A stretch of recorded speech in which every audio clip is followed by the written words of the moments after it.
سلامونه او نیکی پیرزوینې درنو لیدونکو ټولو ته هرکلی کوو.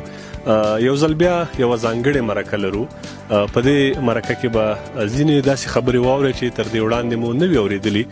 دا ځل د افغان ملي لوبډلې له چټک توپ اچوونکي حمید حسن سره څو لنډې خبرې لرو. حمید، په پیل کې تا ته هرکلی کوو.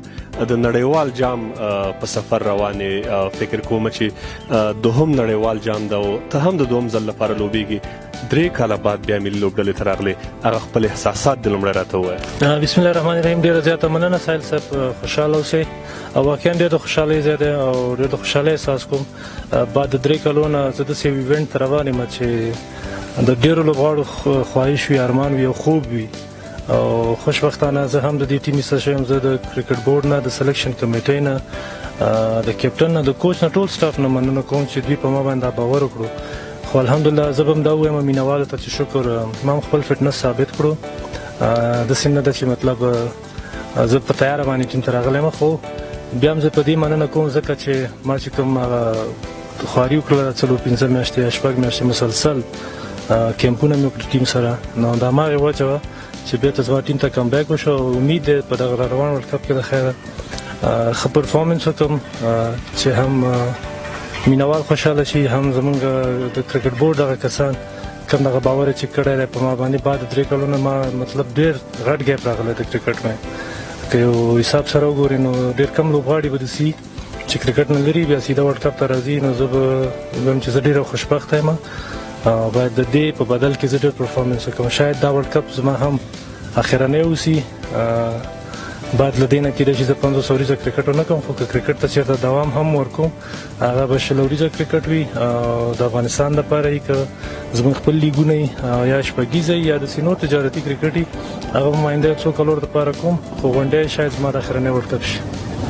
دغه پرېکړه چې ته ون ډے کرکټ یا یو ورځنۍ لوبې پرېږدې سخته نه وي؟ ده ولا ډیره سخته ده. یو لوبغاړی چې ټول عمر خپل کرکټ ته وقف کړی، هر یو اتلیټ چې هر یو سپورټسمین چې د کرکټ د پرېښودو وخت ډېره غټه فیصله وي او د هر څوک اخیستی هم نشي. نو ما هم پرې ډېر سوچ وکړو، ځکه څنګه چې د انجریانې ما تېرې کړې بېرته مې ریکوري وشوله.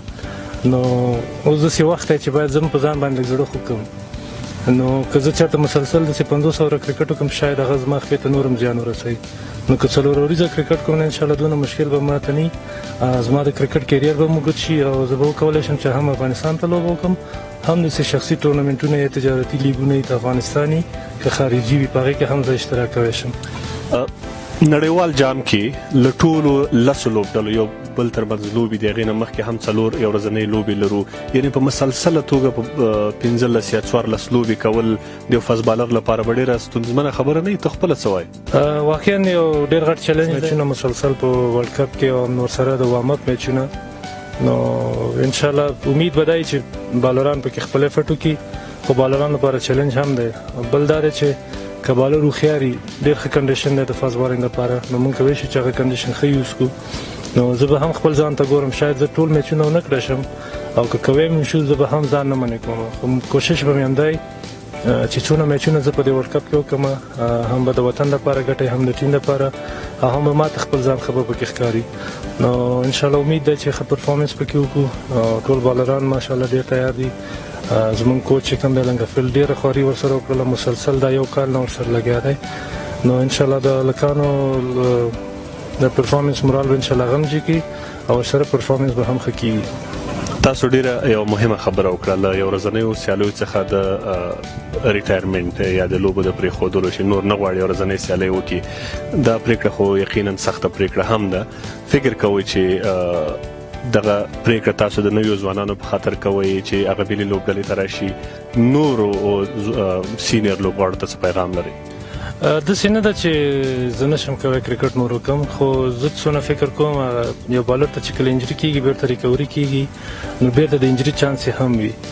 نو دا داسې یو وخت دی چې که زه دا فیصله اخلم نو کېدای شي ما نه داسې زموږ ټیم کې داسې لوبغاړي شته چې هم سینیر دي هم شاید زما په عمر وي، نو یو نه یو ورځ به ټول کرکټ پرېږدو. نو ښه به همدا وي چې مطلب هغه سړی په حیا عزت کې هغه پرفارمنس سره یا یو ښه نوم سره لاړ شي ښه وي، مخکې له دې چې مطلب پروت یو وای چې زه غواړم کرکټ وکړم او ته ویل نه شي نو هغه بوج هم خوند نه کوي. نو ښه به دا وي چې راشه خپل پرفارمنس وکړه په عزت سره. فارویل چې ویل کېږي ورته د کرکټ بورډ خوا نه لوبغاړو خوا نه په عزت باندې لوبغاړی لاړ شي هغه ډېر خوند کوي.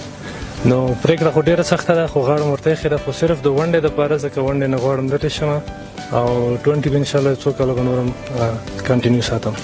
ډیره مننه. درنو لیدونکو له حمید حسن سره مو زموږ څو مهمه خبرې واورېدې. حمید حسن دا ځل د نړیوال جام لپاره ماشاءالله بالکل روغ ده. هغه د خپل فټنس نه راضي ده او کولی شي چې دغه سیالۍ په ښه توګه ترسره کړي. یوه مهمه خبره چې وکړه هغه غواړي له ورځنیو سیالیو څخه په دې نړیوال جام کې د تل لپاره خدای پاماني وکړي. تر بیا او تر یوې بلې مرکې د خدای پامان.